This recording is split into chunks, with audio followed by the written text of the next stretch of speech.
you have been a veteran of China's brand and luxury industry for the past 20 years. And now recently with Gusto's collection, you just talked about its Brandtech. So in the whole business of telling stories about the feeling of luxury, what's more important, brand or tech? Thank you so much for having me on the show. I'm really excited. Hi, Shirley, and hi, Martina. I think that's a great question. What is more important, branding or tech? I think really it's a marriage of both, especially in today's world. I think that it's so important for brands to understand how to communicate effectively with great stories, but also how to power that with tech in order to drive real business results. Chloé, you've recently also announced a new partnership collaboration with Mulberry, the big British brand. Tell us more about that and what kind of other clients you have in the luxury, fashion and lifestyle business. So our business is now called Gusto Luxe. For 10 years, we were known as Reuter Communications. This is a business I set up 10 years ago in Shanghai, just me. So over 10 years, joined by a great team of people and my fantastic business partner, Nick Catebread, we went into a partnership with Gusto Collective in June. So Gusto Collective is Asia's first Brandtech holding company, and that's why we have now rebranded as Gusto Luxe.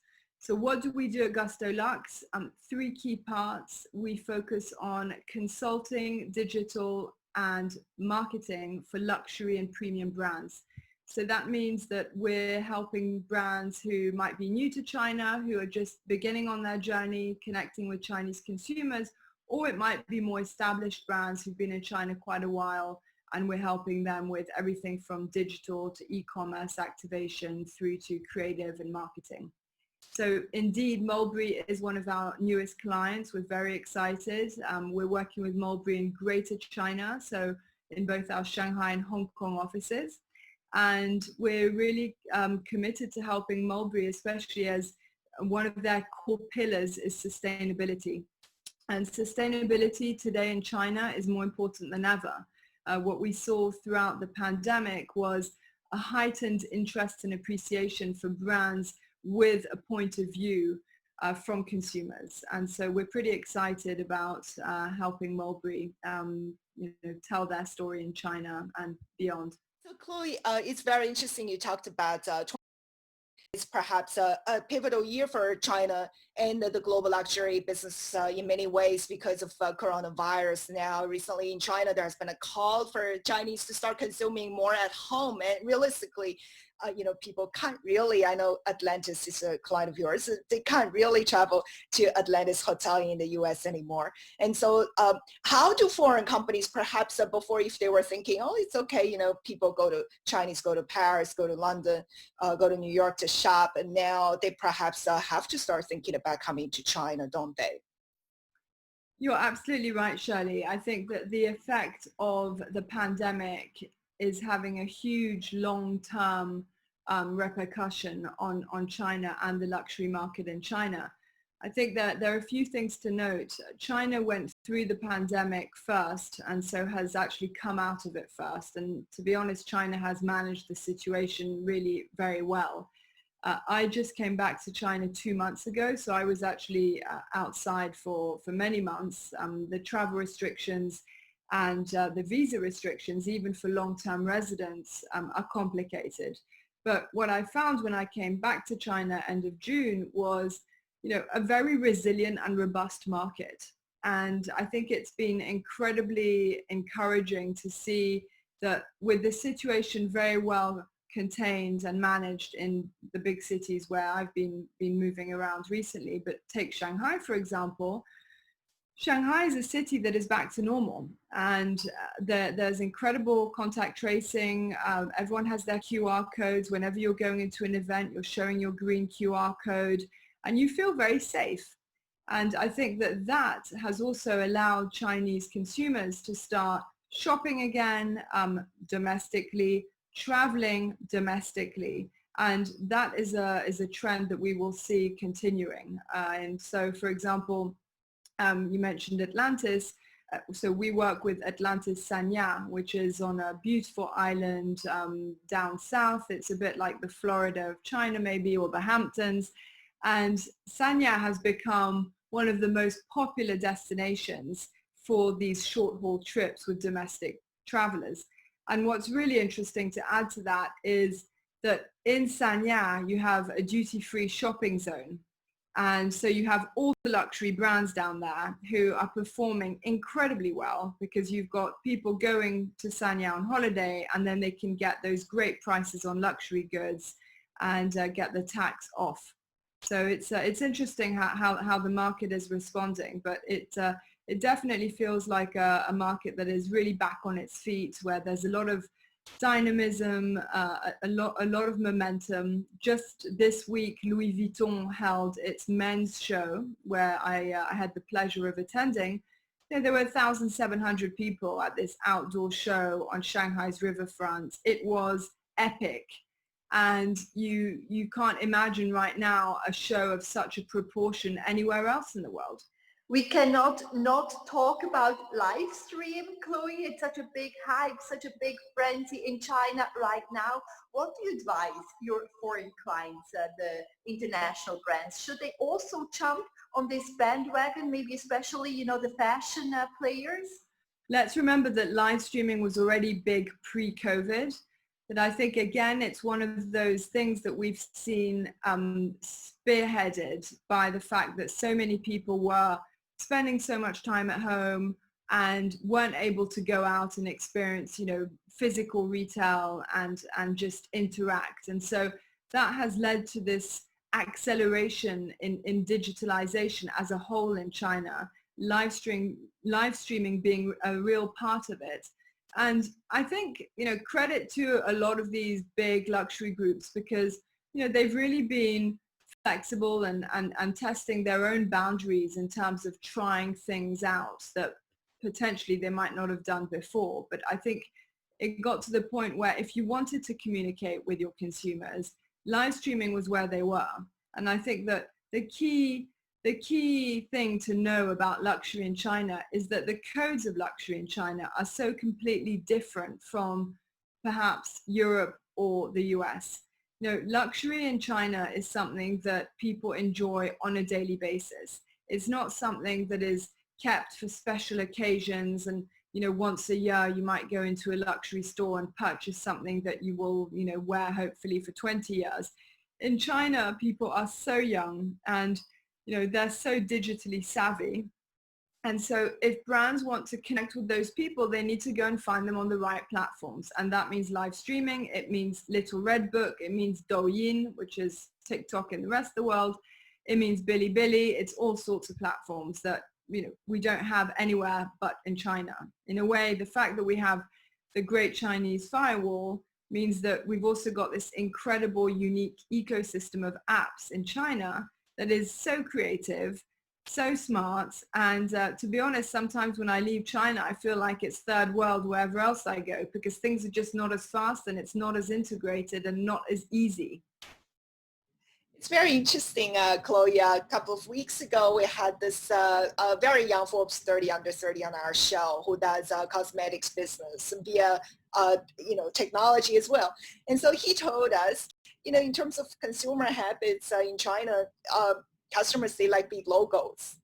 I find that really interesting, because if you look at the past decade or so of China's rise of luxury consumption, LVMH has been absolutely, at the top. And their logos are so supersized that sometimes I feel uncomfortable using it.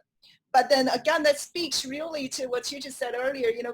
Chinese consumer habits are perhaps very different from the rest of the world, isn't it? Tell us, what do Chinese luxury consumers like? I think it's a really interesting question, because I would start off by saying there is no one luxury consumer that we can categorize and look at as one consumer. China itself is made up of dozens of provinces. There are 35 different languages spoken in this country. The tastes, even when you look at social media platforms, differ from the north or the south. people's body shapes are different, whether you're looking at someone from Shandong who might be 10 centimeters taller than someone who comes from, Guizhou province. So there are just so many different elements and characteristics when it comes to a consumer in China.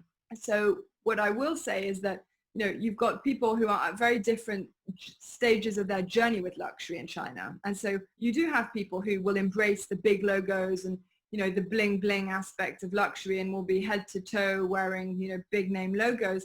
But then on the other side, you have people who are highly discerning and sophisticated, who will be wearing, the most beautiful niche brands that maybe I've never even heard of. They're so well researched, super educated when it comes to luxury, and they're really showcasing their own bespoke style and uniqueness through what they wear, which is very niche. And that also goes into how they travel, where they travel to, the kind of hotels that they're staying in, the kind of restaurants where they're going. So I think that there's so many different levels to the Chinese luxury consumer, and that's what makes it fascinating, because all we know today is that in 6 months it will look different. Now, it seems that in the world of technology, that the West is already using TikTok, for example, other, products like Huawei and so on. So the tech space seems to be a little bit ahead of the luxury industry when it comes to domestic luxury fashion brands, for example, in China, because the Chinese, they still purchase and buy luxury products that come from outside, as we mentioned, Louis Vuitton and Gucci and Chanel and so on. When do you see a turning point coming where actually the Chinese will buy domestic luxury brands and we in the West also will buy Chinese luxury fashion products? I love that question. I think that question can be answered by simply saying that it's already happening. And by that, I mean, there aren't, huge globally known luxury brands that, for example, in apparel, there are none. But there are an amazing amount of great brands in China that resonate with a local audience that do incredibly well. And so today, Western luxury brands are not just competing with their counterparts, their sort of big Western other luxury brands, they're competing with niche brands. There's so many niche brands that have entered the market, and with all the platforms available on digital, they don't necessarily have to open bricks and mortar stores and invest a huge amounts. They can actually do pretty well by being clever when it comes to using social influencers, partners like Tmall. But what we've seen in the last few years is that there's a real pride in China, and as there should be, but there's a real pride in how far China has come, how far it's evolved, how fast it's developed. I mean, China is an amazing country. You come to a city like Shanghai or Chengdu or Xi'an, and all of these cities are world-class cities, brand new infrastructure, which is incredibly efficient. Everything is very seamless. And with that, we've got some fantastic fashion designers, and many of them show in Milan or at London Fashion Week or even in Paris. You've got the British Fashion Council that works very closely with Shanghai Fashion Week. You've got a lot of, cross-pollination of talent and consulting work going on. So it's not, you've got fashion brands coming out of China, you've got beauty brands, you've got tech brands. If you just mentioned Huawei, but you've got, Xiaomi, you've got Neo, you've got all these really cool tech brands. And I think, in the rest of the world, people are already using a lot of those tech products. But I think that when it comes to apparel and beauty, that will probably take a little bit longer. And to be honest, a lot of these brands have such a captive audience in China and such a huge potential audience already in China. So some of them don't necessarily have international aspirations. In your opinion, what's going to happen to the future of Made in China?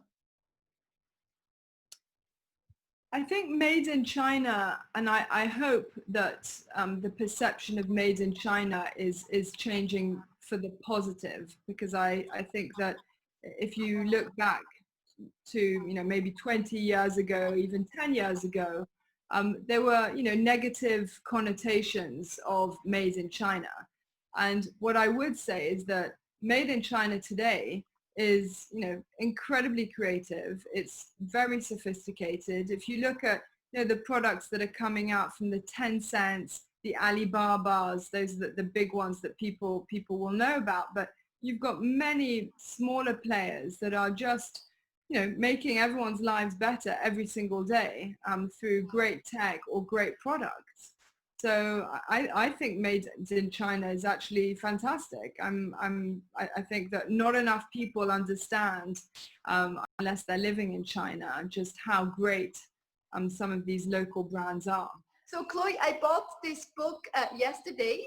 Oh, It's love it. on Vogue shoe fashion design, which I want to study. And it seems like the international catwalks, they are now using more Chinese models. Vogue itself, the British Vogue's editor-in-chief, Edward Enninful, is pushing for a lot of diversity, transgender, you know, different models, not just the usual white females. So what do you think about this trend when it comes to China? Do you think there will be more inclusion of Chinese fashion models, but also Chinese designers? We see the start already, as you mentioned, on international fashion shows, but it's far from enough, I guess.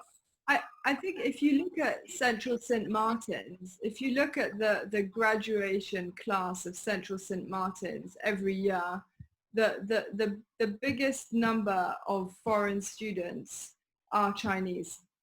And if you look at some of the fantastic talent that has come out of that school, for example, Ma Shama, Hui Shangjian, I mean, so many great people. They have, you know, some of them have come back to China and started their brands. It takes time. You know, I think it takes time. I think that you've got the support that is in initial stages to support that burgeoning talent. If you look at, for example, you know, the CFDA in the US or the British Fashion Council, you know, they have got really robust systems to support emerging designers.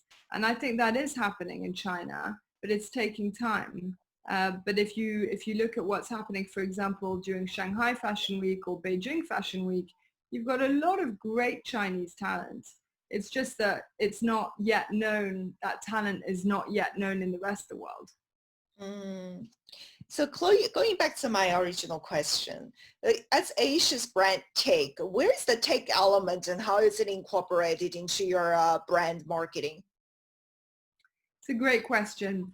I think that we are building it. It's something that, you know, we have a vision to build this up within our own business as Gusto Luxe, but also within our family of businesses under Gusto Collective. So we're looking at different acquisitions in tech, in e-commerce, and there's some pretty exciting things in the pipeline. So I'll have to come back on your show probably in about 6 months and give you some updates. So watch this space, Shirley. Absolutely. And so for foreign brands coming to China, which is the primary clientele that you service today, and of course, there is no doubt that China's consumer market will just continue to rise. I just did a report yesterday that China's total consumption in 2019 already came up to 80% of that of the US. Not quite there yet, considering 22% of the global population. So there is still a long way to go. And so what would be your advice to top 3, let's say, to foreign luxury brands today to enter China? I think, so top 3 pieces of advice for brands wanting to come into China. I think that I think China presents a very complicated and noisy market. It's highly digitalized, and I think that for any brands coming into China, they need to understand that it's a totally different market from anything that they think they know from another market. So I really think that it's about finding the right partners in China and really doing your homework. It's understanding that there is not just one market in China, it's just so many different markets. So focusing is absolutely key. China is a very expensive place to build brands, and you need to think, if you don't have those massive budgets, you need to think smart in terms of how are you working on, really smart marketing, maybe with influencers, maybe on different social media platforms. How are you creating campaigns for user-generated content? There's just a lot going on, but I also think that success in China, a lot of it is consistency. I think a lot of it is, making sure that you are still part of that conversation, because so many brands come in and will do something massive and spend lots of money on one big activation, and then they'll go off. And that doesn't work, because the next day you can be sure that someone else is coming in and making a lot of noise. So I think it's understanding your market, who are you talking to, and of course aligning yourselves with great partners like us,